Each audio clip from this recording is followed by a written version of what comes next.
Then, in 2002, you ran for the office of New York governor. Please give us a succinct description of that campaign, including the primary. Sure. Well, it was tough. You know, again, we certainly had never had an African-American run for governor in this state, and not in a lot of other states.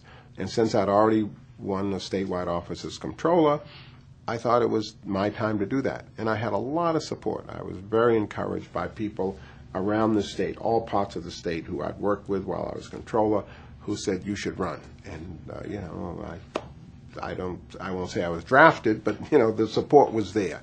And as I went around the state talking to people, they said, I'm with you if you run. So I said, all right, I'm going to run. I knew it would be daunting. I know it would be very difficult, but I felt I should do it. And then, you know, the political process is such, you have primaries. Well, first we thought I wouldn't have a primary because there wasn't anybody else in New York who was talking about running. Everybody that I had talked to was supporting me. But then a fellow by the name of Andrew Cuomo, who was Governor Cuomo's son, who was then the Secretary of HUD, he decided he's going to come back from Washington and he was going to run. And there were a lot of people who discouraged him from running, but he came back. And I then had to raise a lot of money because I had to run against him in the primary.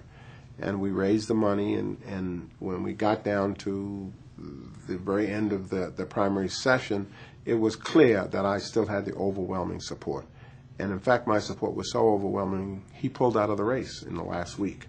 Now, that wasn't a good thing for me because I had to spend over $10 million, you know, to get to the point where he realized that he had to go. And as a result of that, I didn't have a lot of money left for the next round. And our governor at the time, George Pataki, had a lot of money. He had like $40 million. And there was another person in the race who was funding providing his own money from his business, and he spent $75 million. Oh, my. So I just couldn't compete financially.